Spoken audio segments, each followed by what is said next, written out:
ভারতের ম্যাপ হয়েছে দেখুন, উত্তরপ্রদেশ ছত্তিশগড় হয়ে বিহার হয়ে একদম পুরো দিল্লি বোম্বাই হয়ে একদম এই সিটটা হয়ে ওইটা হলো কাশ্মীর দেখুন, আর এই দিকটা হলো পশ্চিমবঙ্গ হয়ে এদিকে আসাম ত্রিপুরা মেঘালয় হয়ে সেই কোটা হলো ত্রিপুরা, আর ওপারটা বাংলাদেশ।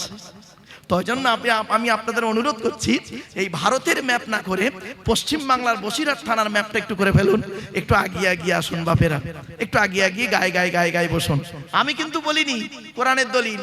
চলুন, কোরআনে আল্লাহ পাক বলেছেন 28 নম্বর পারা 2 নম্বর পৃষ্ঠা 13 নম্বর লাইন, সূরার নাম সূরা মুজাদালা 11 নম্বর আয়াত, ইয়া আইয়ুহাল্লাযীনা আমানু ইযা কিলা লাকুম তাফাসসাহু ফিল মাজালিসি ফাফসাহু ইয়াফসাহিল্লাহু লাকুম ওয়া ইযা কিলা আনশুযু ফানশুযু ইয়ারফাইল্লাহু লাকুম। সহজ সরল বাংলা মানেটা কি? আল্লাহ বলছেন, হে ঈমানদার বান্দাগণ, মজলিসের ভিতরে যখন ফাঁকা জায়গায় তোমাকে পূরণ করতে বলা হবে তখন তুমি সামনের ফাঁকা জায়গাটা পূরণ করে দেবে। ফাঁকা জায়গায় ফাঁকা রাখলে প্রবলেমটা কি? শয়তান ওখানে বসবে, কানে কানে কুমন্ত্রণা দেবে। শয়তান কি চায় ওটা কোরআন জানিয়ে দিচ্ছে। 7 নম্বর পারা 2 নম্বর পৃষ্ঠা 3 নম্বর লাইন, সূরার নাম সূরা মাইদার 91 নম্বর আয়াত, ইন্নামা ইউরিদুশ শাইতানু আন ইউকিয়া বাইনাকুমুল আদাওয়াতা ওয়াল বাগদাআ ফিল খামরি ওয়াল মাইসিরি ওয়া ইয়াসুদ্দাকুম আন যিকরিল্লাহ ওয়া আনিস সালাত। আল্লাহ বলেন, শয়তান কি চায় জানো? মদ আর জুয়ার মাধ্যমে শয়তান তোমাদের মাঝে মারামারি লাগিয়ে দিতে চায়। আর কি চায়? ওয়া ইয়াসুদ্দাকুম আন যিকরিল্লাহ, আল্লাহর ইবাদত থেকে শয়তান তোমাকে বাধা সৃষ্টি করতে চায়। আর কি চায়? ওয়া আনিস সালাত, নামাজ থেকে শয়তান তোমাকে বাধা সৃষ্টি করতে চায়। তাই কোরআনের উদ্ধৃতি দিয়ে আলোচনার প্রারম্ভে আপনাদেরকে আমি আহ্বান করছি, পবিত্র কোরআন 2 নম্বর পারার 11 নম্বর পৃষ্ঠার 9 নম্বর লাইন, সূরার নাম সূরা বাকারা আয়াত নম্বর 208, আল কোরআন, ইয়া আইয়ুহাল্লাযীনা আমানু উদখুলু ফিস-সিলমি কাফা, হে ঈমানদার বান্দাগণ পরিপূর্ণভাবে ইসলামের মধ্যে প্রবেশ করো। ওয়ালা তাত্তাবিউ খুতুওয়াতিশ শায়তান, শয়তানের পথকে অনুসরণ করিও না। ইন্নাহু লাকুম আদুউম মুবিন, শয়তান হলো তোমাদের প্রকাশ্য দুশমন। So I request for you, সোনো মাইন এক্সকিউজ মি, আলোচনার প্রারম্ভে আপনাদেরকে একটু আহ্বান করলাম। ভেবেছিলাম কোরআনের আয়াতের মাধ্যমে জ্ঞানী যারা বোঝে তারা শুধু ইশারায় কোরআনের আয়াতের বাংলা অর্থ করলে হয়তো মনে হয় আপনারা বুঝে জায়গাটা একটু আগিয়ে আগিয়ে আসবেন। আপনাদের আম বাগানের ভাষায় বলছি তো, কোম্পানি বাগানের ভাষায় বললে হয়তো বুঝতে পারবেন। তাই একটু দয়া করে মেহেরবানি করে বলছি, একটু আগিয়ে আগিয়ে আসুন। ভাইয়েরা কষ্ট করে দাঁড়িয়ে না থেকে একটু গায়ে গায়ে গায়ে গায়ে বসার চেষ্টা করুন। চলুন এগিয়ে যাচ্ছি। এবারে আসছি, আজকে আমাদের আলোচনার বিষয়বস্তু কি? আজ আমি আপনাদের কাছে যেহেতু শিক্ষা প্রতিষ্ঠানের জলসা, মাত্র 5টা বিষয়ের উপরে পয়েন্ট পয়েন্ট করে আলোচনা করব। কটা বিষয় বাবা? 5টা। তো 1 নাম্বার বললাম কি, প্রথমে একটু বলে নিলাম বক্তা। 2 নাম্বার হলো কমিটি, রাগ করবেন না কেউ, জলসা কমিটি আলাদা, মসজিদ কমিটি আলাদা। জলসা কমিটি হতে গেলে আমি আপনাদেরকে অনুরোধ করছি, দয়া করে কমসে কম 3টে গুণ থাকা দরকার। শুধু জলসা কমিটির নয়, সকলের 3টে গুণ কমসে কম থাকা দরকার। 1 নাম্বার, সৎ হতে হবে। কি বললাম? সৎ। সৎ কাকে বলে ব্যাখ্যাটা করে দিয়েছি, 2 ঠোঁটের মাঝখানে 2 রানের বীজখানে, আর বললাম না। 2 নাম্বার, হালাল খাবার খেতে হবে। একটা বাস্তব অভিজ্ঞতা আপনাদের সঙ্গে শেয়ার করছি। 2025 সালে ডিসেম্বর মাসে আমি বোম্বাইতে জলসায় গেছিলাম। তো একজন হিন্দু কলেজের প্রফেসর, ব্রাহ্মণ ঘরের সন্তান, দেখলাম ভদ্রলোকের কোরআন সম্পর্কে অনেকটা জ্ঞান আছে, ভদ্রলোক কোরআন পড়েন। আমার কাছে এসছেন, এসে বলছেন, মারুফ সাহেব আমার বাড়ি পাক সার্কাসে, আমি এখানে একটা কলেজের প্রফেসর, তো আমি আপনার লেকচার শুনি, আমি একজন হিন্দু মানুষ, এসেছি আপনার কাছে একটা জিনিস জানতে। বললাম, বলুন স্যার কি জানতে চান? জানা থাকলে বলবো স্যার। কি বললো জানেন? বলছে, আমি কোরআন পড়ে পেলাম মদ খাওয়া হারাম, সুদ খাওয়া হারাম, ব্যভিচার করা হারাম, শুকরের মাংস খাওয়া হারাম। আমি বললাম, হ্যাঁ স্যার। উনি পট করে বলছেন, ওটা কাদের জন্য হারাম? যারা আল্লাহ এবং নবীকে বিশ্বাস করে তাদের জন্য হারাম। আমি তো আল্লাহ নবীকে বিশ্বাস করি না, তাহলে আমি যদি মদ খাই, সুদ খাই, শুকরের মাংস খাই, আল্লাহ কেন আমাকে শাস্তি দেবে পরকালে? আমার কথা তো আমাকে হালাল খেতে তো কোরআনে বলা হয়নি। মারাত্মক প্রশ্ন। আমি বললাম, স্যার কিছু একটা জায়গায় মিস্টেক হয়ে গেছে আপনার। বলছে, কি বলছেন? বললাম, স্যার আপনি কোরআন পড়েছেন গোটা? বলছে, হ্যাঁ। বললাম, স্যার আসুন আমি আপনাকে একটু আলোচনা করি। উত্তরটা দেবো? কি বলুন, শুনে নিন। বাড়ি থেকে ভাববেন, মাদ্রাসার ছেলেরা বাপেরা তোমরাও একটু খেয়াল রেখো এই আয়াতগুলো, অন্তত এই আয়াতগুলো খেয়াল রেখো মাদ্রাসার ছেলেরা বাপ। আমি 5 পৃষ্ঠা পারা লাইন আয়াত সব বলে দিচ্ছি। আমি ওনাকে বললাম, জি ভাই, ও আমার একটা অভ্যেস খারাপ জানেন, মাইক্রোফোনটা খুব ভালো, আমার অভ্যেস খারাপ, খালি এদিক ওদিক করি আবেগে, তো যাই হোক চলে এবার ঠিক আছে। আচ্ছা ভাই চলে, আমি ওনাকে বললাম শুনে নিন আপনারা, জীবনে কোনোদিন এইরকম প্রশ্নের সম্মুখীন হলে উত্তরটা দিতে পারবেন। আমি বললাম স্যার, কোরআনে 3 শ্রেণীর লোককে আল্লাহ হালাল খেতে বলেছেন। কয় শ্রেণীর? 3 শ্রেণীর লোক। উনি পট করে কলম বের করলেন, কাগজ বের করলেন, বলছে বলুন। বললাম 1 নাম্বার কোরআনে বলা হয়েছে নবী রাসূলদেরকে হালাল খেতে আল্লাহ বলেছেন। পট করে উনি বলছেন আরে নবী রাসূলরা তো হালাল খাবেন, আবার বলার কি দরকার ছিল আল্লাহ?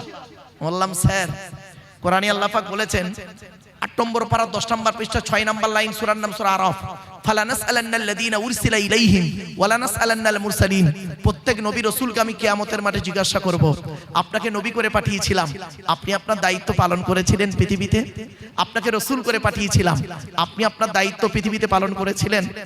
আচ্ছা, নবী রাসূলদেরকে যদি এরকম প্রশ্নের সম্মুখীন হতে হয়, আমি আপনি প্রশ্নের সম্মুখীন হব না, আপনি ভাবলেন কি করে? কোরআনে আল্লাহ পাক কি বলেছে দেখি, সূরা কিয়ামার মধ্যে 29 পারা, আয়াহসাবুল ইনসানু আন ইউতরাকা সুদা। মানুষ কি মনে করেছে আমি এমনি এমনি তাকে ছেড়ে দেবো? এত সহজ নয়। কড়াই গন্ডাই হিসাব নেব, হিসাব নেওয়ার পরে যদি ভালো আমি আল্লাহ বুঝি তো ছাড়বো, আর নইলে বলবো দাঁড়া তোর খবর আছে। জ্ঞানী জ্ঞানের হিসাব দাও, ধনী অর্থের হিসাব দাও, যুবক যৌবনের হিসাব দাও। আমি বললাম স্যার 1 নাম্বার হালাল খেতে বলেছেন নবী রাসূলদেরকে। বলছে কোথায় লিখছেন? শুনে নিন, আল্লাহ বলছেন, আমি বলিনি, কোরআনে আয়াতটা আমি ট্রান্সলেটের কাজ করছি। ইয়া আইয়ুহার রাসূল কুলু মিনাত তাইয়্যিবাতি ওয়া আমালু সালিহা ইন্নী বিমা তা'মালুনা আলীম। 18 নম্বর পারার 4 নম্বর পৃষ্ঠার 8 নম্বর লাইন, সূরার নাম সূরা মুমিনুনের 51 নম্বর আয়াত। হে রাসূলগণ, ইয়া আইয়ুহার রাসূল, রাসূল নয়, রাসূল হলো একবচন সিঙ্গুলার, ওর বহুবচন হলো রুসুল প্লুরাল। ইয়া আইয়ুহার রাসূল, হে রাসূলগণ, কুলু মিনাত তাইয়্যিবাতি ওয়া আমালু সালিহা, আপনারা পৃথিবীতে হালাল খাবার খান আর ভালো ভালো কাজগুলো করুন। উনি পট করে আমাকে বললেন স্যার আমি রাসূলও নয় নবীও নয়। আমি বললাম স্যার আমিও রাসূলও নয় নবীও নয়। তাহলে 1 নাম্বারটা বাদ, 2য় নাম্বারটায় পড়েন কি দেখি আপনি আমি। আচ্ছা, যারা আল্লাহকে বিশ্বাস করে, নবীকে বিশ্বাস করে, ইসলামিক পরিভাষায় তাদেরকে কি বলে? মুমিন। কি বললাম বাবা? মুমিন। তো আপনারা আল্লাহ এবং রাসূলকে বিশ্বাস করেন তো? আরে বলুন না। তাহলে আপনারা মুমিন, আমরা মুমিন।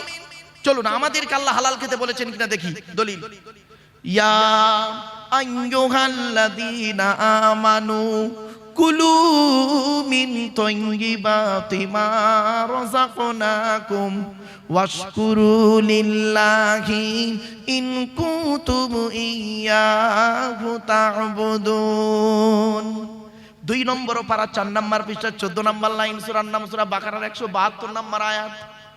হে ঈমানদার বান্দাগণ, কুলু মিন তাইয়্যিবাতি মা রাযাকনাকুম, আমার দেবা হালাল যেগুলো তোমরা ভক্ষণ করো। পট করে উনি বলছেন স্যার আমি মুমিন নয়, আমি মুমিন নয়, এটা আপনার জন্য প্রযোজ্য। বললাম থ্যাংক ইউ স্যার। এবার 3 নাম্বারটায় আপনি আছেন কি দেখুন তো, এইটা ভালো করে শোনেন, এইটা বলার জন্য আমি এত কষ্ট করলাম আপনাদেরকে। চলো আমি বললাম স্যার আপনি মানব জাতির মধ্যে আছেন কি? বলছেন আমি তো মানুষ, আদমের সন্তান, মানব সন্তান আমি। আমি বললাম দেখুন এই কোরআনে আল্লাহ বলেছেন মানব জাতিকে হালাল খেতে। এখানে হিন্দু, মুসলিম, জৈন, ব্রাহ্মণ, খ্রিস্টান, কুলি, সাঁওতাল, বাগদি, দুলে সকলকে আল্লাহ হালাল খেতে বলেছেন। বলি কি বলছেন? মানব জাতিকে হালাল খেতে বলেছেন? বললাম হ্যাঁ। আমি আয়াতটা ধরুন, আয়াতটা লিখে নিন। উনি লিখছেন আর আমি বলছি শুনুন। ইয়া আইয়ুহান নাস কুলু মিম্মা ফিল আরদি হালালান তাইয়্যিবা ওয়ালা তাত্তাবিউ খুতুওয়াতিশ শাইতান ইন্নাহু লাকুম আদুউম মুবিন। 2 নম্বর পারা 4 নম্বর পৃষ্ঠার 8 নম্বর লাইন, সূরার নাম সূরা বাকারার 168 নম্বর আয়াত, 168 168 নম্বর আয়াত। ইয়া আইয়ুহান নাস, নাস মানে মানব, হিন্দু মুসলিম জৈন ব্রাহ্মণ খ্রিস্টান নো ডিফারেন্স। ইয়া আইয়ুহান নাস, হে মানব জাতি, কুলু মিম্মা ফিল আরদি হালালান তাইয়্যিবা, পৃথিবীতে আমার দেওয়া হালাল রিজিকগুলো তোমরা ভক্ষণ করো, আর শয়তানের পথকে অনুসরণ করিও না। ইন্নাহু লাকুম আদুউম মুবিন, শয়তান হলো তোমাদের প্রকাশ্য দুশমন। তখন গালে হাত। বাপেরা, হালাল খাবার শুধু মুসলমানরা খাবে না, এই কোরআন এসেছে মানব জাতির কল্যাণের জন্য। পৃথিবীতে কেতাব এসেছে কটা শুনে নিন আগে। পৃথিবীতে কেতাব এসেছে মোট 104টা। কত বললাম? কথা বলুন আমার সঙ্গে একটু। 104টা কেতাব এসেছে। 100টা হলো সহিফা, ছোট ছোট চিরকুট, আর 4টা হলো বড় বড়। আমি পরিচয়গুলো দিয়ে নিচ্ছি, শুনে নিন। 100টা সহিফা কাদের উপরে এসেছে, কটা এসেছে শুনে নিন। আদম নবীর উপরে এসেছে 10টা। কটা? 10টা। ইব্রাহিম নবীর উপরে এসেছে 10টা। কটা? কত হলো? 20। শীষ নবীর উপরে এসেছে 30টা। কত হলো? 50। ইদ্রিস নবীর উপরে এসেছে 50টা। 100। এবার 101 নম্বর কেতাবের নাম শুনুন। মুসা বলে একজন নবীর উপরে এসেছে। কেতাবটি 40 দিন ধরে মুসা নবীর উপরে। কেতাবটির নাম হলো তাওরাত। 1000 পারা বা খণ্ড বিশিষ্ট, রমজান মাসের 6 তারিখে একটা। কত হলো? 101। 102 নম্বর কেতাবের নাম শুনুন। জবুর বলে একটা কেতাব, দাউদ নবীর উপরে এসেছে। 150 পারা বা খণ্ড, 150 পারা বা খণ্ড, রমজান মাসের 8 তারিখে। 102 নম্বর কেতাব। 103 নম্বর কেতাবের নাম কি? ইনজিল। ঈসা নবীর উপরে এসেছে 27 পারা। কত কত কত? 27 পারা বিশিষ্ট ঈসা নবীর উপরে এসেছে রমজান মাসের 18 তারিখে। কত হলো? 103। 104 নম্বর কেতাবের নাম আমার হাতি আছে। কেতাবটির নাম হলো কোরআনুল মাজিদ। হযরত মুহাম্মদ সাল্লাল্লাহু আলাইহি সাল্লামের উপরে 30 পারা বা খণ্ড বিশিষ্ট, 610 খ্রিস্টাব্দে 1 ফেব্রুয়ারি সোমবার। কত বললাম? 610 খ্রিস্টাব্দে 1 ফেব্রুয়ারি সোমবার। আজ বাড়ি যাবেন। আজকে তারিখটা কত আছে হুজুর? আজ তারিখটা কত? ও 26শে জানুয়ারি। আমিও স্কুলে পতাকা তুলেছি, খেয়াল নেই। যাই হোক, মানে মাইন্ডেড অন্যদিকে হয়ে গেছিল। চলো, তো বাড়িতে গিয়ে আজকে লিখবেন 26/1/2026। বারটা লিখবেন সোমবার, আর নিচেই লিখবেন 1-2-610 সোমবার। মাইনাস প্লাস করবেন, কতদিন আগে কোরআন নাজিল হয়েছে পেয়ে যাবেন। এ কোরআন রমজান মাসে। কোরআনের পরিচয়টা একটু দিই। কোরআন আল্লাহর তরফ থেকে জিবরাইলের মাধ্যমে হযরত মুহাম্মদ সাল্লাল্লাহু আলাইহি ওয়াসাল্লামের উপরে আরবের মক্কা নগরীর নিকটবর্তী একটি গুয়াটির নাম হলো হেরা। হেরা নামক গুয়াতে 610 খ্রিস্টাব্দে 1 ফেব্রুয়ারি সোমবার কোরআনের প্রথম আয়াত নাজিল হলো। ইকরা, রিড, পড়ো পড়ো পড়ো। এই কোরআনের ভিতরে কি আছে? 30টা পারা, 540টা রুকু, 114টা সূরা, 14 থেকে 15 খানা সাজদা, 7টা মানজিল, 8 থেকে 12 খানা সাক্তা, 6666টা আয়াত। কেউ বলেছেন 6236টা আয়াত, 3,23,215টা অক্ষর। এ কোরআন 22 বছর 9 মাস 14 দিন, কম বেশি 23 বছর ধরে কোনো ঘটনাকে কেন্দ্র করে, কোনো ব্যক্তিকে কেন্দ্র করে, কোনো বস্তুকে কেন্দ্র করে, কোনো জায়গাকে কেন্দ্র করে কোরআনের আয়াতগুলো নাজিল হয়েছে। 6000 আয়াত নাজিল হয়েছে, 12,000 জায়গায় নাজিল হয়েছে। কত জায়গায়? কটা জায়গার নাম জানেন? ওই সূরার প্রথমে মাক্কি আর মাদানিয়া লেখা আছে, ওটাই মনে করেছে। 12,000 জায়গায় নাজিল হয়েছে। আমি 2-4টে নাজিলের আয়াতে বলবো, বাপ হাতে টাইম আছে কি জানি না। চলো এবার আসছি। 104টা কিতাবের পরিচয় দিলাম বাবা। এবার আসছি যিনি পৃথিবীতে পাঠিয়েছেন, যিনি পৃথিবীতে পাঠিয়েছেন তিনি আমাদের সৃষ্টিকর্তা। আল্লাহর পরিচয়টা কি? আল্লাহর পরিচয় হলো 4টে। কটা কটা কটা? প্লিজ অ্যাটেনশন এদিকে। আল্লাহর পরিচয় হলো চারটে। কি কি? এক নাম্বার, আল্লাহ নিজেই বললেন, কুল, নবী তুমি বলো, হু আল্লাহু আহাদ, সে আল্লাহ হলেন একক। দুই নাম্বার, আল্লাহুস সামাদ, আল্লাহ হলেন অমুখপেক্ষী, আল্লাহ কারোর মুখপেক্ষী নন, সারা পৃথিবী তার মুখপেক্ষী। তিন নাম্বার, লাম ইয়ালিদ ওয়া লাম ইউলাদ, আল্লাহ কাউকে জন্ম দেয়নি, আল্লাহ কেউ জন্ম দেয়নি। চার নাম্বার, ওয়ালাম ইয়াকুল লাহু কুফুয়ান আহাদ, আল্লাহর সমকক্ষ কেউই নেই। এই হলো আল্লাহর চারটে পরিচয়।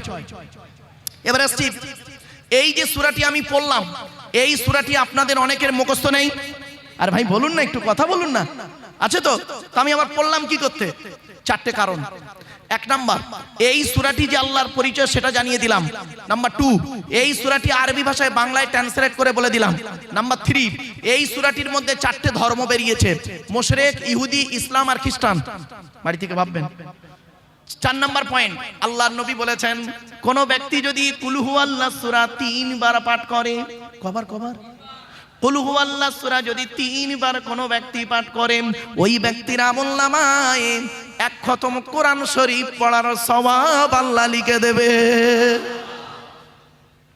আল্লাহ রাসূল একদিন ফজরের নামাজ পড়ে দাঁড়িয়ে আছেন, একজন সাহাবী এসে বলছেন, ইয়া রাসূলুল্লাহ, আমি কোরআনকে অত্যন্ত ভালোবাসি। আল্লাহর নবী বললেন, আলহামদুলিল্লাহ। তারপরে সাহাবীটি বলছেন, ইয়া রাসূলুল্লাহ, কোরআনের ভিতর থেকে একটা সূরাকে আমি খুব ভালোবাসি এবং প্রতিদিন না পড়ে ঘুমাই না। নবীজি বললেন, সূরাটির নাম কি? রাসূলুল্লাহর সাহাবী বললেন, সূরাটির নাম হলো কুল হুয়াল্লাহ সূরা। আল্লাহ রাসূল বললেন, ও আমার সাহাবী, এই কুল হুয়াল্লাহ সূরা আমল করার কারণে আল্লাহ রাব্বুল আলামিন নাজাতের ওসিলা করে দেবে। কোথায় আছেন আপনি? এই কুল হুয়াল্লাহ সূরার আলোচনা এত ব্যাপক আলোচনা, ওদিকে গেলাম না, চলুন এরপরে আসছি। আল্লাহ আমাদের সৃষ্টি করেছেন। আল্লাহ বলছেন, তো দেহের মধ্যে চারটে জিনিস দিয়েছি গুরুত্বপূর্ণ। মুরব্বীদের বলছি, বাবাজিরা হাতে ধরে বলে যাচ্ছি, বাড়িতে গিয়ে দেহের মধ্যে চারটে জিনিসকে যত্ন করবেন আজকে। চারটের একটা খারাপ হলে কি হিন্দু কি মুসলিম মারা যাবেন। এক নাম্বার ব্রেন। আল্লাহ বলে, তোর ব্রেন দিয়েছি, ভালো চিন্তা কর, লোকের গোঁজা মারিসনি, লোকের গোঁজা মারা চিন্তা করিসনি, ভালো চিন্তা কর। আমরা ভালো চিন্তা করিনি, খারাপ চিন্তাতেই ব্যস্ত। 2 number heart, 3 number liver, 4 number kidney. Allah বলে, দুটো কিডনি দিয়েছি, একটা যদি খারাপ হয়ে যায় আর একটা দিয়ে কাজ চালিয়ে দিবি, আর দুটোই যদি খারাপ হয়ে যায় বাঁচার আশা ছেড়ে দিবি। এরপরে আল্লাহ বলছেন, তো দেহের মধ্যে আমি 9টা ছিদ্র দিয়েছি। আমাদের দেহের মধ্যে মোট 9টা ছিদ্র আছে। 9টা ছিদ্র কি কি ভালো করে দেখে নিন। 2 চোখ, 2 নাক, 2 কান, একটা গাল, সামনে পেছনে, এই 9টা ছিদ্র। এই 9টা ছিদ্রের যে কোনো একটা ছিদ্রের মাধ্যমে আল্লাহ পাক ফেরেশতার দ্বারাই আত্মা বের করে নেয়। বাড়িতে গিয়ে দেখবেন কত লোক মারা গেছে আপনাদের গ্রামে, কি হিন্দু কি মুসলিম, লোকটা মারা গেছে, গিয়ে দেখবেন লোকটা মরে গেছে, পেশাব ফিরে ফেলেছে, বুঝে নেবেন আত্মাটা আল্লাহ ওর পেশাবের রাস্তা দিয়ে বের করেছে। লোকটা মরে গেছে, পায়খানা ফিরে ফেলেছে, বুঝে নেবেন আল্লাহ আত্মাটা ওর পায়খানা রাস্তা দিয়ে বের করেছে। লোকটা মরে গেছে, চোখটা চেয়ে আছে, লোকটা মরে গেছে, গালটা হাঁ করে আছে, লোকটা মরে গেছে, ঘাটটা বেঁকে আছে, হাতটা খিঁচে আছে। আবার দেখবেন লোকটা মরে গেছে, দেখলে মনে হবে লোকটা ঘুমিয়ে আছে। কিভাবে মরতে চান? ঈমান নিয়ে যদি কবরে যেতে চান, দয়া করে কোরআন হাদিস ইজমা কিয়াসের কিছু কথা শুনে প্র্যাকটিক্যাল করে আমল করে বাড়ি যান। ইসলামে দুটো জিনিস আছে, একটার নাম থিওরি, একটার নাম প্র্যাকটিক্যাল। ইসলামে থিওরিটার নাম হলো কোরআন, আর প্র্যাকটিক্যালটার নাম হলো মুহাম্মদ সাল্লাল্লাহু আলাইহি ওয়াসাল্লাম। আচ্ছা বাপেরা, আমরা এখন যদি অজানা কোনো দেশে যেতে চাই, অজানা দেশে যেতে গেলে, সেই দেশে চলতে গেলে, ফিরতে গেলে, ঘুরতে গেলে দুটো জিনিস লাগবে। সেই দেশের একটা গাইড বুক লাগবে, আর সেই দেশের একটা গাইডার লাগবে। ঠিক না বেঠিক? আল্লাহ বলছেন 14 নম্বর পারা 14 নম্বর পৃষ্ঠা 12 নম্বর লাইন, সূরার নাম সূরা নাহালের মধ্যে আল্লাহ বললেন, আল্লাহু আখরাজাকুম মিন বুতুনি উম্মাহাতিকুম লা তা'লামুনা শাইয়া ওয়া জা'আলা লাকুমুস সামআ ওয়াল আবসারা ওয়াল আফইদা লাআল্লাকুম তাশকুরুন। আল্লাহ পাক বলছেন, আমি তোদেরকে তোদের মায়ের পেটের ভিতর থেকে বের করেছি। লা তা'লামুনা শাইয়া, পৃথিবীর কোনো ভাষাই তুই জানতে কিনা। ওয়া জা'আলা লাকুমুস সামআ, শোনার জন্য কান দান করেছি। ওয়াল আবসারা, দেখার জন্য চোখ দান করেছি। ওয়াল আফইদা, বোঝার জন্য হৃদয় দান করেছি। কেন? আমার শুকরিয়া আদায় করবি। ছোট্ট একটা উদাহরণ দিচ্ছি। আল্লাহ বলছেন বান্দা একবার লক্ষ্য করে দেখ, মায়ের পেটের ভিতরে আমরা ছিলাম 10 মাস 10 দিন, এ পরিবেশ আমরা জানতাম না। পৃথিবীর মুখ যেদিন দেখলাম, আল্লাহ বলছে শোন, এই পৃথিবীর পরিবেশে চলার জন্য পৃথিবীতে দুটো জিনিস দিয়ে পাঠিয়েছি, একটা গাইড বুক দিয়েছি, একটা গাইডার দিয়েছি। গাইড বুকটার নাম হলো দি হলি কোরআন, আর গাইডারটার নাম হলো মুহাম্মদ সাল্লাল্লাহু আলাইহি সাল্লাম। আমরা গাইড বুকটাকেও ফলো করিনি আর গাইডারটাকেও ফলো করিনি। এই গাইড বুক আর গাইডারটা ছেড়ে দিয়ে তৃতীয় কোনো ব্যক্তির অনুসরণ করতে চলেছি, তো আমরা তো বিপদে পড়বই। আল্লাহর নবী বলেই গিয়েছিলেন, তারাকতু ফীকুম আমরাইনি লাম তাদিল্লু মা তামাসসাকতুম বিহিমা কিতাবাল্লাহি ওয়া সুন্নাত রাসূলিহি। আমি মুহাম্মদ সাল্লাল্লাহু আলাইহি ওয়াসাল্লাম তোদের ছেড়ে চলে যাচ্ছি, যাবার সময় দুটো জিনিস রেখে গেলাম, এক হলো কোরআন আর দুই হলো আমার সুন্নাহ হাদিসগুলো। কথাকার সমর্থনকে হাদিস বলে। এই দুটো জিনিস যতদিন তোরা আঁকড়ে ধরবি ততদিন তোরা পথভ্রষ্ট হবি না। আমরা দুটোকেই ছেড়ে দিয়েছি বাপ। এজন্য অনুরোধ করে বলে যাচ্ছি, কোরআনের ছায়া তলে আসুন, হাদিসের ছায়া তলে আসুন। সামান্য একটু টেকনিক্যাল, সামান্য একটু সমস্যার জন্য কত বিশাল বড় ক্ষতি হয়ে যায় আপনি ভাবতে পারবেন না। মনে রাখবেন, মাইকের সামনে এসে কিছু বলে দেবার নাম বক্তা নয় বাপ। তিনটে জিনিস কোনোদিন ব্যাকে আসে না। এক নাম্বার, ধনুক থেকে তীরটা বের হয়ে গেলে ওই তীরটা আর কোনোদিন ব্যাকে আসে না। দুই নাম্বার, দেহ থেকে আত্মাটা বের হয়ে গেলে ওটা আর পৃথিবীতে রিটার্ন দেওয়া হয় না। তিন নাম্বার, জবান থেকে কথা বের হয়ে গেলে ওটা আর পৃথিবীতে ব্যাকে আসে না। এজন্য 1 ঘন্টা লেকচার দিতে গেলে বাপ 3 ঘন্টা স্টাডি করতে হবে, পড়াশোনা করতে হবে, কিতাব মোতালিয়া করতে হবে। মনে রাখবেন, সব জায়গাতেই যদি পরিশ্রম করলে সফলতা আসতো, তাহলে বনের রাজা গাধাই হতো। ঠিক না বেটি? সব জায়গায় যদি পরিশ্রম করলে সফলতা আসতো, বনের রাজা গাধাই হতো। গাধা 16 ঘন্টা খাটে আর সিংহ 16 ঘন্টা ঘুমায়। বাড়ি থেকে ভাববেন। ছোট্ট একটা উদাহরণ দিচ্ছি, জাস্ট ফর এক্সাম্পল, খারাপ সেন্স নেবেন না। চলুন এগিয়ে যাচ্ছি, আপনাদের কাছ থেকে একটা উত্তর নেব। দেখি, 3 বন্ধু, তিন বন্ধু চিন্তা করছে ব্যবসা ভালো চলছে না, কি করি বলতো? তো 3 বন্ধু মিলে একটা ব্যবসা খুলছে। তা কিসের ব্যবসা করা যায়? বললো এক কাজ কর, তেলের ব্যবসা কর। পেট্রোল পাম্প করবো, পেট্রোল পাম্প। কি বললো? Petrol pump. 3 বন্ধু মিলে একটা পেট্রোল পাম্প করেছে। পেট্রোল পাম্পটা কোথায় করেছে শুনবেন? বলবো? দোতলায়। কোথায়?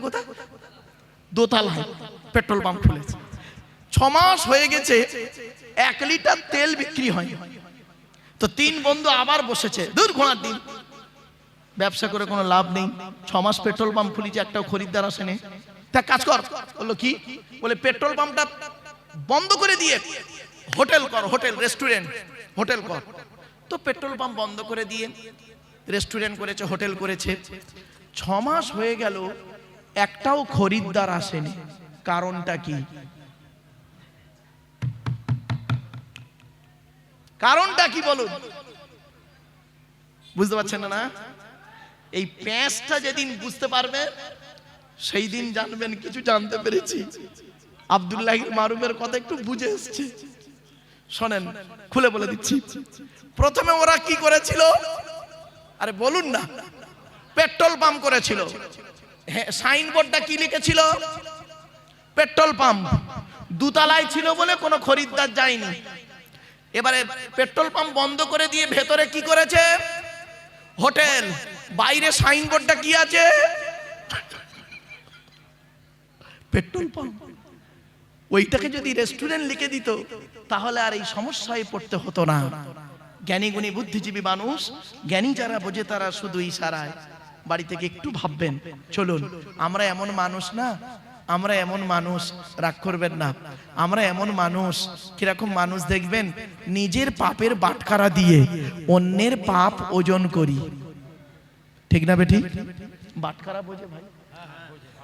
নিজের পাপের বাটখারা দিয়ে নিজের পাপ কোনোদিন ওজন করিনি, অন্যের পাপ ওজন করি। আমরা এমন মানুষ।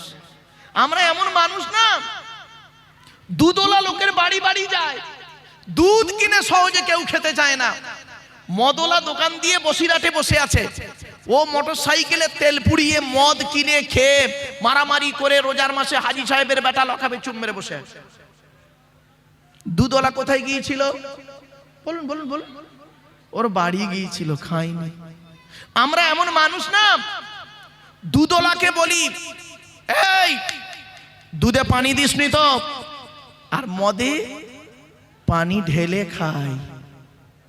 আমরা এমন মানুষ না, 100 টাকা চোরকে 100 টাকা চোরকে গাছে বেঁধে মারি, 1000 কোটি টাকার চোরকে স্টেজে তুলে ফুলের তোড়া দিয়ে সংবর্ধনা দিয়ে স্যালুট জানাই। ঠিক না বেটি? আমরা এমন মানুষ না, চালনি বোঝেন? চালনি, হুজুর কি বলেন ভাই? ওই আটা চালে কি বলেন? হ্যাঁ, চালনি। চালনি, আচ্ছা চালনির পিছনে ছিদ্র কটা? আরে বলুন না, একটু কথা বলুন না। অগণিত ছিদ্র। আর সূচের পিছনে ছিদ্র কটা? একটা। তো চালনি একদিন সূচকে বলছে, কে বলছে? কে বলছে? চালনি কাকে বলছে? সূচকে বলছে, এই তোর পিছনে ছিদ্র কেন রে? তা সূচ কি উত্তর দেবে? বুঝতে পারিনি না? চালনি সূচকে বলছে তোর পিছনে ছিদ্র কেন? তা সূচ কি উত্তর দেবে? আমার তো একটা, আর তোর 1000টা। ছোট্ট একটা উদাহরণ দিচ্ছি। একটা আঙুল আপনাদের দিকে লাগিয়ে আমি বললাম আপনি চিটিংবাজ, সরি ক্ষমা চেয়ে নিলাম। একটা আঙুল আপনার দিকে লাগিয়ে বললাম আপনি চিটিংবাজ। কটা আঙুল আপনার দিকে আছে? একটা। আর আমার নিজের দিকে কটা আঙুল? 3টে। টিবিল চিটিংবাজ। পৃথিবীর সবথেকে কঠিন কাজ কি জানেন? আত্মসমালোচনা করা। পৃথিবীর সবথেকে কঠিন কাজ হলো নিজেকে নিয়ে সমালোচনা করা। এটা করলে নেকি হয়। আর পৃথিবীর সবথেকে সহজ কাজ কি জানেন? পর সমালোচনা করা। এটা করলে গোনা হয়। বাড়িতে গিয়ে একটু ভাববেন। চলো, এরপরে আল্লাহ বলছে বান্দা শোন, এই পৃথিবীতে তোকে এই সচেতন করার জন্য বহু আয়াত আছে। এদের এই যে ঘটনাগুলো বললাম না, এর পিছনে একটা একটা করে আয়াত যদি আমি টানি, কল্পনা করতে পারবেন না। ইয়া আইয়ুহাল্লাযীনা আমানু তানিবু কাসীরাম মিনাজ-যন্নি ইন্না বা'দাজ-যন্নি ইসমুন ওয়া লা তাজাসসু ওয়া লা ইয়াগতাব বা'দুকুম বা'দা আইয়ুহিব্বু আহাদুকুম আন ইয়াকুলা লাহমা আখীহি মাইতান ফাকারিতুমু ইয়া আইয়ুহাল্লাযীনা আমানু ইন জাআকুম ফাসিকুম বিনাবাইন ফাতাবায়ানু আন তুসিবু কওমান বিজাহালা ফাতুসবিকু আলা মা ফাআলতুম নাদিমিন। আরো অনেক আয়াত আছে, হাদিসও আছে, ওদিকে গেলাম না। চলুন, জাস্ট আল্লাহ সম্পর্কে আপনাদের একটু ধারণা দিয়ে দিলাম। অসুবিধা হচ্ছে আপনাদের? একবার উচ্চ আওয়াজে দরুদ শরীফ আল্লাহুম্মা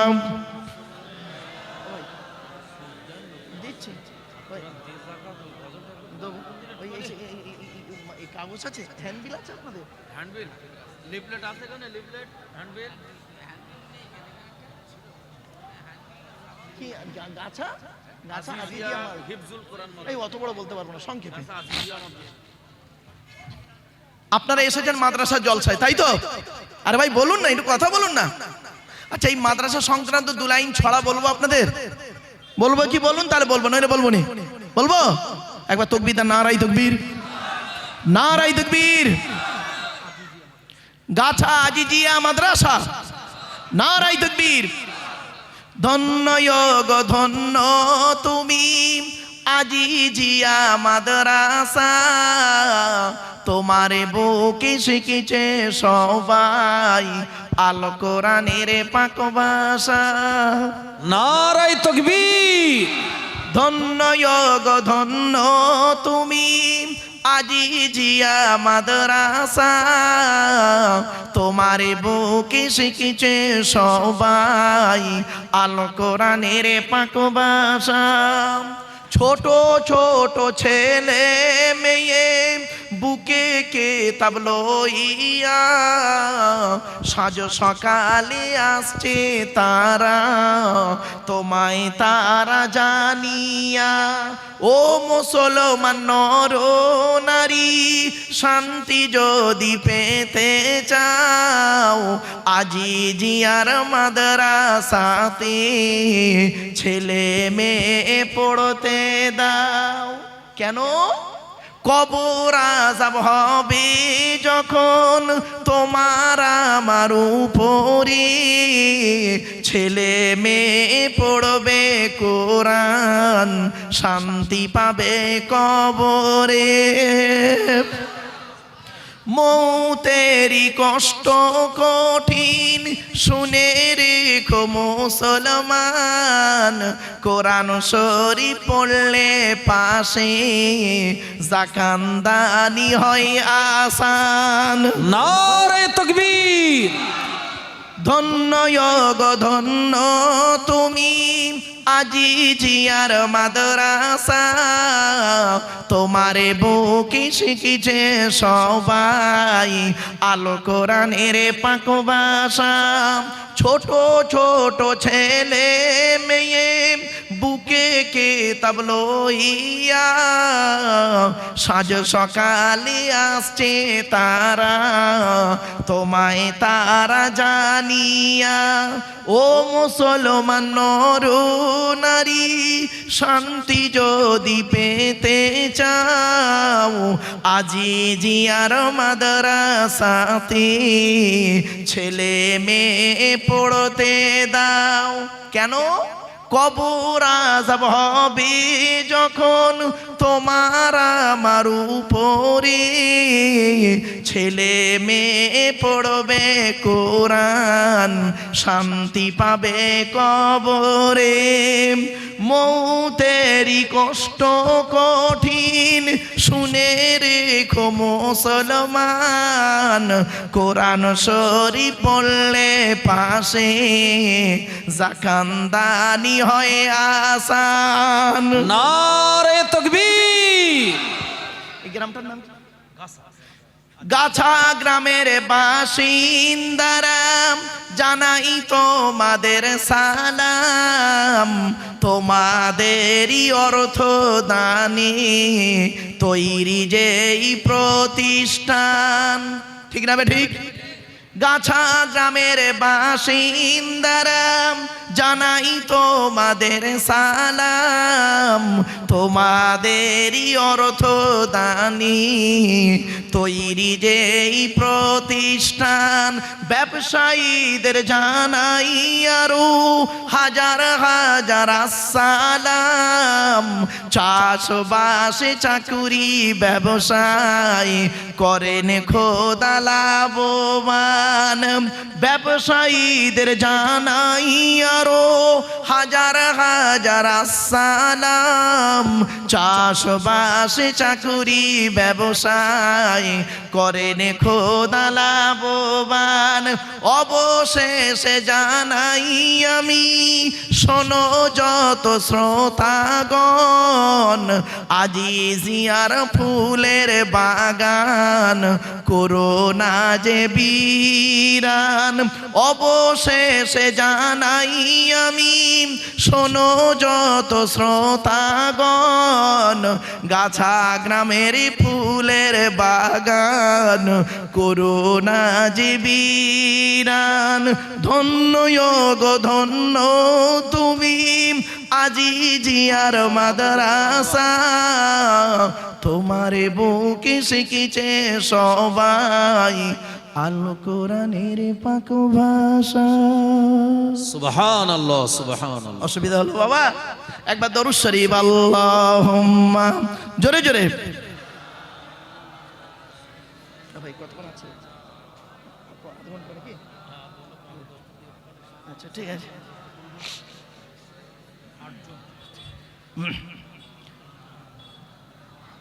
আমার বাপেরা, মাদ্রাসা কার ঘর? যা নবীর ঘর। মাদ্রাসা কার ঘর?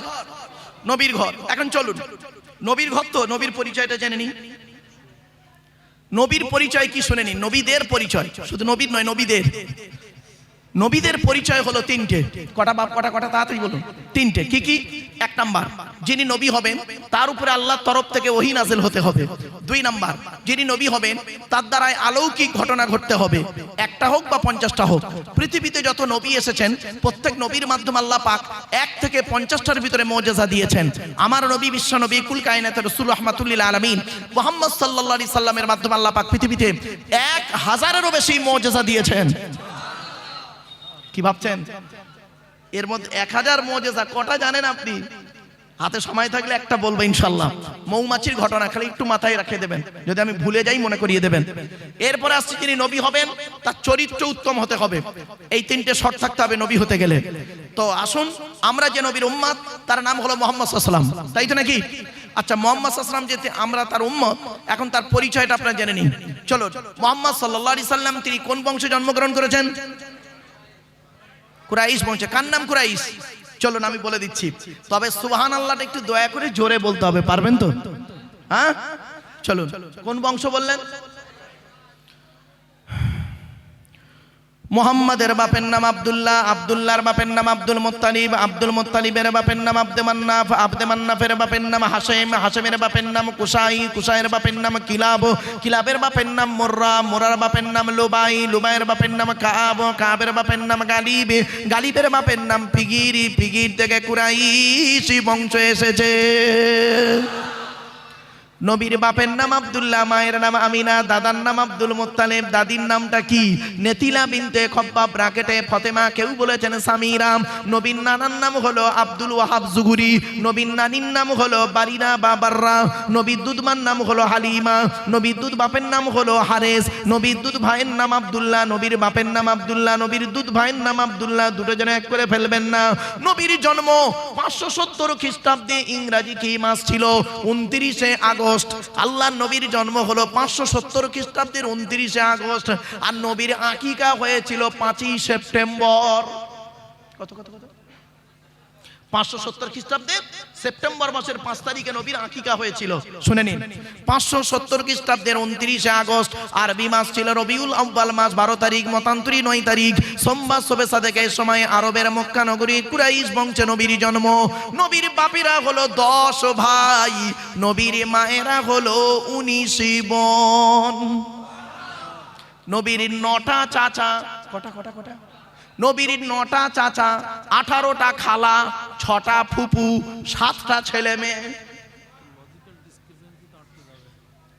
বাপেরা, আপনি নবী নবী করে করেন, আইলাম মুহাম্মদ সাল্লাল্লাহু আলাইহি ওয়াসাল্লাম বলেন, কিন্তু মুহাম্মদ সাল্লাল্লাহু আলাইহি ওয়াসাল্লামের বায়োডাটাটাই আপনি জানলেন না। চলুন, নবীর কটা চাচা, কটা চাচা? জোরে বলুন। 9টা চাচার নাম কি? বড় চাচার নাম হারেস, কি বললাম? হারেস, জুবায়ের, মুকাইয়িম, ফাইদাক, জাইদাক, আবুল আহাব, হামজা, আব্বাস, আবু তলেব। নবীর বাপ হলো আব্দুল্লাহ। কই আবু জাহালের নাম তো এখানে নেই। এই রে, তাহলে আবু জাহাল নবীর চাচা নয়। আমার বাপেরা, ভুল বুঝবেন না আমাকে, বাস্তব কথাটাই বললাম। হয়তো শুনতে আপনাদের কেমন লাগবে, বাজারে কিছু আরবি বাক্য বাজারে হাদিস বলে চালানো হয়। আরবি বাক্য হাদিস নয়, কিন্তু বাজারে হাদিস বলে চালানো হয়। একটা বলবো, আর বলবো কি বলুন? এই দেখেন, অনেক সময় আমরা শুনে থাকি আল্লাহর নবী বলেছেন, আল্লাহর নবী বলেছেন as-salatu মিরাজুল মুমিনিন। নবী নাকি বলেছেন নামাজ আমার মেরাজ শরীফ। এটা কোনো হাদিসই নয়, এটা হাদিস নয়। as-salatu মিরাজুল মুমিনিন, এটা হাদিস নয় বাবা। বিজ্ঞ হাদিস বিশারদ যারা আছে তাদেরকে জিজ্ঞাসা করবেন, হুজুর এই হাদিসটা কি হাদিস? as-salatu মিরাজুল মুমিনিন। কিন্তু আমরা হাদিস বলে চালাই, সুবহানাল্লাহ, তেজ বেড়ে যায়। এজন্য বাবা আগেতেই বলেছিলাম, কথাটা মনে পড়ছে? প্রথমেই কথাই বলেছিলাম, আর উইথড্র মানে রিভাইজ করলাম না। চলো এবার আসছি 9টার নবীর। নবীর 7টা ছেলে মেয়ে, কটা কটা কটা? 7টা ছেলে মেয়ে, 3টে পুত্র সন্তান, 4টে কন্যা সন্তান। 3টে পুত্র সন্তানের নাম কি? বড় ছেলেটার নাম হলো কাসেম, কি বললাম? কাসেম।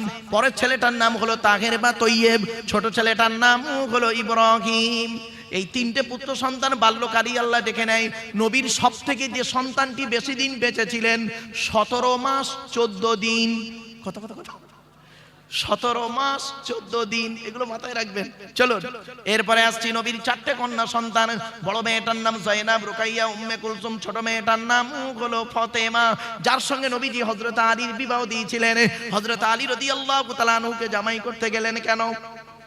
অনেক গুণ আল্লাহ আলীর মধ্যে দিয়েছিলেন। প্রত্যেক সাহাবীর মধ্যে আল্লাহ পাক অনেক গুণ দান করেছেন। এই জন্য বলি বাপেরা, সাহাবীদের সম্পর্কে কোনোদিন বাজে মন্তব্য করবেন না। আল্লাহ নবী নিজেই বলেছেন, আসহাবিকান নুজুম বিআইয়িহিম ইক্তিদাইতুম ইহতিদাইতুম। আমার প্রত্যেকটা সাহাবী নক্ষত্রের ন্যায়, তোমরা যাকে অনুসরণ করবে তার মাধ্যমে দুনিয়াতে শান্তি সম্মান পাবে, আখিরাতে জান্নাত পেয়ে যাবে।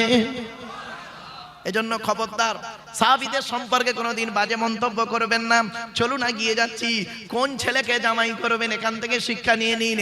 কমসে কম যে ছেলের মধ্যে 2টো গুণ পাবেন ওই ছেলেকে জামাই করবেন। খালি একলা বাপের একটা ছেলে দেখে ছুটবেন না, সব একলা বাপের একটা ছেলে সমান নয়। কোন ছেলেকে জামাই করবেন যে ছেলের মধ্যে কমসে কম 2টো গুণ পাবেন। আর কোন মেয়েকে বৌমা করবেন, খালি সাদা চামড়া দেখে ছুটবেন না, সব সাদা চামড়ার মেয়ে ভালো নয়। বাংলায় একটা কথা আছে জানবেন, নদীর জল ঘোলা ভালো, জাতের মেয়ে কালো ভালো। কি বললাম? নদীর জল ঘোলা ভালো, জাতের মেয়ে কালো ভালো। কোন মেয়েকে বউ, মেয়ে ছেলেরা আছে ভাই, আমার মা বোনরা আছে, আপনাদের সম্পর্কে 2-1টা কথা বলবো, রাগ করবেন না। চলুন, কোন মেয়েকে বৌমা করবেন, যাই তাই মেয়েকে বৌমা করবেন না। এই কোরআন জানিয়ে দিয়েছে যে মেয়ের মধ্যে কমসে কম 6টা গুণ পাবেন। কটা কটা কটা কটা 6টা। চলুন আগে ছেলেদেরটা বলে দিই। ছেলেদের কটা গুণ বলেছি? 2টো। কি কি? 1 নাম্বার, ছেলেটি সৎ ছেলে কিনা খবর নেবেন। সৎ কাকে বলে বক্তব্য শুরুতেই ব্যাখ্যা করে দিয়েছে, আর নয়। 2 নাম্বার, ছেলেটি কর্মী কিনা খবর নেবেন। কর্মী ভাষাটা বোঝেন? পরিশ্রমী। বাপের হোটেলে খায় এমন ছেলেকে জামাই করবেন না। এবার কোন মেয়েকে বৌমা করবেন, এই কোরআনের দলিল, আমার কথা নয়। মেয়েদের কটা গুণ বলেছি? 6টা। চলুন, মুসলিমাতিন, মুমিনাতিন, কানিতাতিন, তাইবাতিন, আবিদাতিন, সাইহাতিন, সাঙ্গিবাতিন ওয়া আবকারা। 28 নম্বর পারার 19 নম্বর বিষয় 11 নম্বর লাইন, সূরার নাম সূরা তাহরিমের 5 নম্বর আয়াত। 1 নাম্বার, মেয়েটি মুসলমান কিনা খবর নেবেন। 2 নাম্বার, মেয়েটি বিশ্বাসী মেয়ে কিনা খবর নেবেন। 3 নাম্বার হলো কানিতাতিন, আনুগত্যশীলা মেয়ে কিনা খবর নেবেন।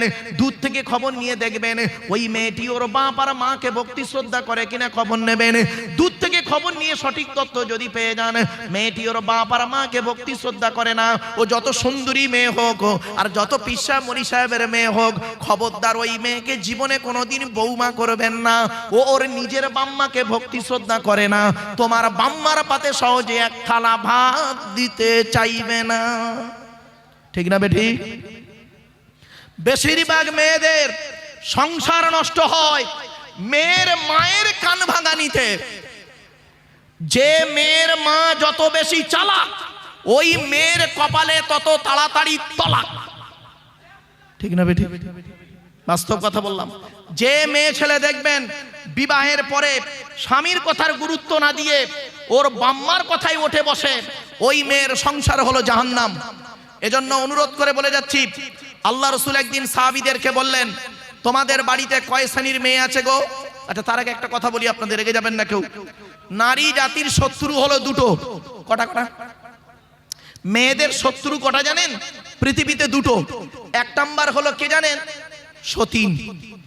কি বললাম? সতীন হলো মেয়েদের চরম শত্রু। কিরকম শত্রু একটু দেখবেন।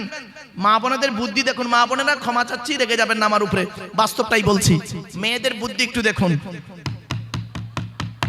স্বামী মরে যায় যাক, স্বামী মরে যায় যাক, সতীন তো বিধবা হলো, ও নিজে যে বিধবা হয়ে গেছে ওর খেয়াল নেই।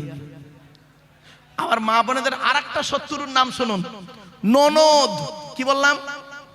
ননদ। ননদ হলো মেয়েদের চরম শত্রু। এজন্য অনুরোধ করে ভাইদেরকে বলে যাচ্ছি, নিজের বোনকে যখন ছোলা, চিনি, জামা কাপড়, টাকা পয়সা দেবেন, বউকে না জাইনে দেওয়াটাই হলো উত্তম। আর অনেকে আছে বউ পাগলা বিবির গোলাম, বোনকে একটা শাড়ি দিচ্ছে বউকে জানিয়ে, জানো শোনা এইটা বোনকে দিচ্ছি, ওর কলজো ফেটে যাবে। বাস্তব কথা বললাম। আচ্ছা কেনই বা বইয়ের অনুমতি নেবেন না? বইয়ের অনুমতি আপনাকে নিতেই হবে। কেন নেবেন বলবো? বলবো বলবো কি বলুন? হুজুর এটা কোন থানা? বসিরহাট থানা। কেন বইয়ের অনুমতি নেবেন আপনারা? শুনে নিন। আপনাদের মনে আছে বাসর রাতে, ফুলসজ্জার রাতে, গভীর রাতে একা একা বইয়ের ঘরে যখন ঢুকেছিলেন, মনে মনে কি বলেছিলেন একটু স্মরণ করুন তো। 50,000 টাকা ইয়াম্মা গাড়ি 5 ভরি সোনার বিনিময়ে আজ থেকে তোমার বাপের কেনা চাকর গোলাম হইয়া গেলাম। তুমি যাহাই বলিবে তাহাই শুনিব। গন্ডগোল যদি করি মারিতে দ্বিধাবোধ করিবে না। তোমার বিরুদ্ধে যদি কোনোদিন কোনো গন্ডগোল করিয়া থাকি, বসিরহাট থানায় বধূ নির্যাতনে কেস দিয়া বাপ আর মাকে জেলে খাটাইয়া লকাবে ঢুকাইয়া আমারে পেটাই দেবে। হয়েছে বাবা? হয়েছে? কথাটা শুনতে হয়তো একটু সাময়িক হাসি লাগলো, অতি বাস্তব কথা বললাম। ছোট্ট একটা উদাহরণ দিচ্ছি।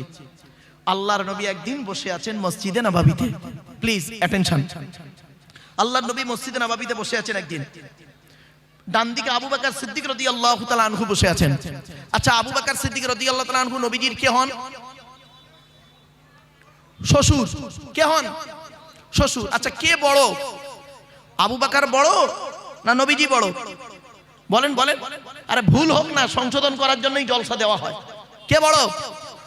আবু বকর বড় আপনাদের মতে। শোনেন, সম্মানের দিক থেকে নবী বড়, আর দিন রাত্রির গণনায় দিন রাত্রির যে গণনা, এই দিন রাত্রির গণনা তো আল্লাহ নবী বড় আবু বকরের থেকে। কত দিনের বড় শুনে নিন। 2 বছর 2 মাস 10 দিন। কত কত কত? 2 বছর 2 মাস 10 দিনের বড় হল আল্লাহর নবী, আর 2 বছর 2 মাস 10 দিনের ছোট হলো আবু বকর সিদ্দিক রাদিয়াল্লাহু তাআলা আনহু। তো আল্লাহ রাসূল একদিন মসজিদ নববীতে বসে আছেন, তো ডান দিকে রাসূলের ডান দিকে বসে আছেন হযরত আবু বকর সিদ্দিক রাদিয়াল্লাহু তাআলা আনহু।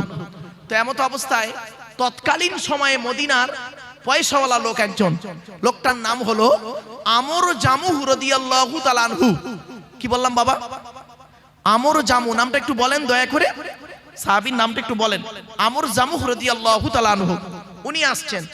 হযরত আবু বকর সিদ্দিক রাদিয়াল্লাহু তাআলা রাসূলকে বললেন, ইয়া রাসূলুল্লাহ, এলাকার সবথেকে ধনী লোকটা আসছে আপনার কাছে। নবীজি বললেন, আসতে দাও আসতে দাও। এলেন, সালাম দিলেন, নবীজি বসতে বললেন, বসলেন। এরপরে নবীকে ওই ব্যক্তি প্রশ্ন করছেন। আল্লাহ একটা কথা বলে দিই এখানে, আল্লাহর নবীর সাহাবীরা নবীকে জীবনে 17টা প্রশ্ন করেছেন। কটা কটা মনে রাখবেন, এই কোরআনে আছে। আল্লাহর নবীর সাহাবীরা নবীকে জীবনে মোট 17টা প্রশ্ন করেছেন, আর বাকি প্রশ্ন করেছেন অমুসলিমরা নবীকে প্রশ্ন করেছেন। এই 17টা প্রশ্নের মধ্যে এই একটা প্রশ্ন বলে দিচ্ছি, শুনে নিন। কি প্রশ্ন করছেন? ইয়া রাসূলুল্লাহ, আল্লাহ আমার অনেক অর্থ দিয়েছেন। তো নবীজি বললেন, কি জানতে চাও বলো?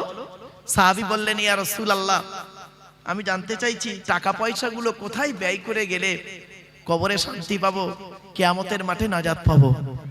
আচ্ছা প্রশ্নটা ভালো না খারাপ? ভালো। উনি প্রশ্ন করে বসে আছেন, ব্যাস সঙ্গে সঙ্গে ওনাকে কেন্দ্র করে কোরআনের এই আয়াতটা তখন নাজিল হলো। কি? ইয়াসআলুনাকা মাযা ইউনফিকুন কুল মা আনফাকতুম মিন খায়রিন ফালিল ওয়ালিদাইনি ওয়াল আকরাবিন। 2 নম্বর পারাত 12 নম্বর পৃষ্ঠা 13 নম্বর লাইন, সূরার নাম সূরা বাকারার মধ্যে আল্লাহ বললেন, নবী তোমাকে ওরা প্রশ্ন করছে টাকা পয়সা কোথায় ব্যয় করলে আল্লাহ খুশি হবে। কুল মা আনফাকতুম মিন খায়রিন, নবী তুমি বলে দাও টাকা পয়সা সর্বপ্রথম তোমরা ব্যয় করবে বুড়ো বুড়ি বাম্মার পিছনে যত ব্যয় করবে আল্লাহ খুশি হয়ে যাবে। এজন্য যাদের বাড়িতে বুড়ো বুড়ি বাপ আর মা বেঁচে আছে, খবরদার তাদের পেছনে পয়সা ব্যয় করতে দ্বিধাবোধ করবেন না। বাপ যদি মারা যায় মরা বাপের নামে মরা মায়ের নামে দান খয়রাত করবেন। এই আয়াত যখন নাযিল হলো, রাসূলের এক সাহাবী বললেন, ইয়া রাসূলুল্লাহ, যুদ্ধের ময়দানে গিয়েছিলাম, এসে দেখছি আমার মা মারা গেছে, আমি এখন কি করব? আল্লাহর নবী বললেন, তুমি তোমার মায়ের জন্য দুটো জিনিস করবে। এক নাম্বার, তুমি তোমার মায়ের জন্য রুহে মাগফিরাতের দোয়া চাইবে, তোমার মা কবরে শুয়ে শুয়ে সওয়াব পাবে। আর দুই নাম্বার হলো, তুমি তোমার মায়ের জন্য দান খয়রাত করবে, তোমার মা কবরে শুয়ে শুয়ে সওয়াব পাবে। আরেকজন সাহাবী উঠে দাঁড়িয়ে বললেন, ইয়া রাসূলুল্লাহ, আমার বাপও নেই মাও নেই, দুজনেই অন্ধকার নীরব করে চলে গেছে। আল্লাহর নবী বললেন, মানজারা কবরা আবাওয়াইহি আও ওয়াহদিহিমা ফি কুল্লি জুমআতিন গুফিরা লাহু ওয়া কুতিবা লাহু বারা। নবী বলেন, জুম্মার দিনে যদি কোনো ছেলে তার বাপ আর মায়ের কবরটা একবার জিয়ারত করে, ছেলের দোয়ার ওসিলায় বাম্মার কবরটাকে আল্লাহ পাক আলোয় আলোকিত করে দেয়। এজন্য অনুরোধ করে বলে যাচ্ছি, বাপ চলে গেল, মা চলে গেল, ভাই চলে গেল, বোন চলে গেল, দাদা দাদি নানা নানি চলে গেল, তাদের জন্য আপনি কি করতে পেরেছেন পৃথিবীতে? শুনে রেখে দিন, একজন পুরুষ যদি 4 জনকে খুশি করে জান্নাতি। কজন? একজন পুরুষ 4 জনকে খুশি করলে জান্নাতি, একজন নারী 3 জনকে খুশি করলে জান্নাতি। পুরুষ তুমি 4 জন কাকে খুশি করবে? এক নাম্বার, পুরুষ তুমি তোমার রব আল্লাহকে খুশি করো, অর্থাৎ কোরআন মোতাবেক জীবন যাপন করো। 2 নাম্বার, পুরুষ তুমি তোমার নবীকে খুশি করো, নবীর সুন্নাহ হাদিস মোতাবেক জীবন যাপন করো। 3 নাম্বার, পুরুষ তুমি তোমার জন্মদাতা বাপকে খুশি করো। 4 নাম্বার, পুরুষ পেটে ধরা মাকে তুমি খুশি করো।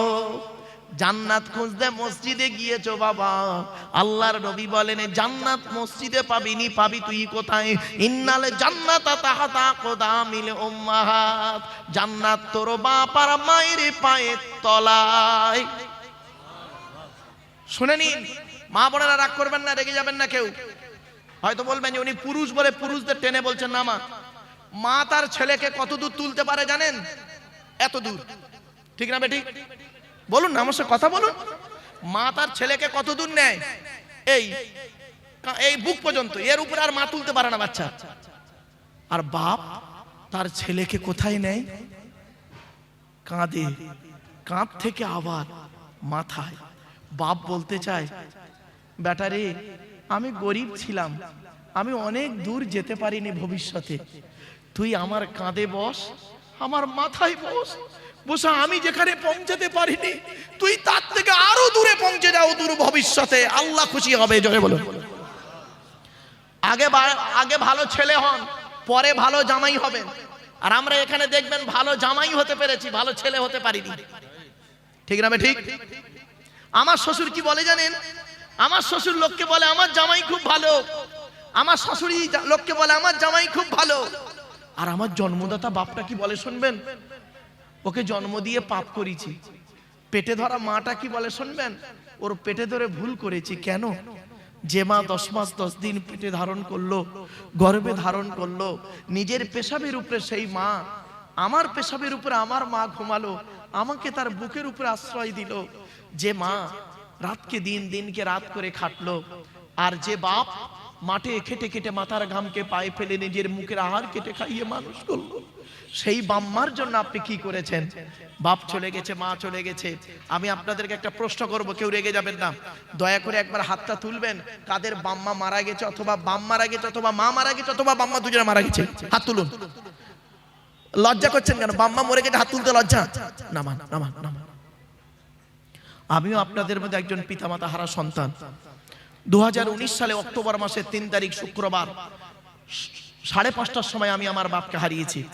2023 সালে জুন মাসের 28 তারিখ বৃহস্পতিবার বগুড়া ঈদের দিন বেলা 11:30টার সময় আমি আমার মাকে হারিয়েছি। আমি আমার বাপের এবং মায়ের জানাজা আমি পড়িয়েছি। এই পৃথিবীর জমিনের আমার মরা বাম্মার মুখ পৃথিবীর শেষ লোকটা যে দেখেছে, পৃথিবীর শেষ লোক যে দেখেছে আমার মরা বাম্মার মুখ, সে হলাম আমি। কারণ আমি কবরে নেমেছিলাম মাথার দিকে। আমি জীবনে শেষবারে দেখে মরা বাম্মার মুখ দেখে শরীয়ত মোতাবেক কাফনটা ঢেকে দিলাম। শুনে নিন, আপনারাও আপনাদের বাম্মার শেষবারে দেখেছিলেন মরা মুখটা, দেখেননি?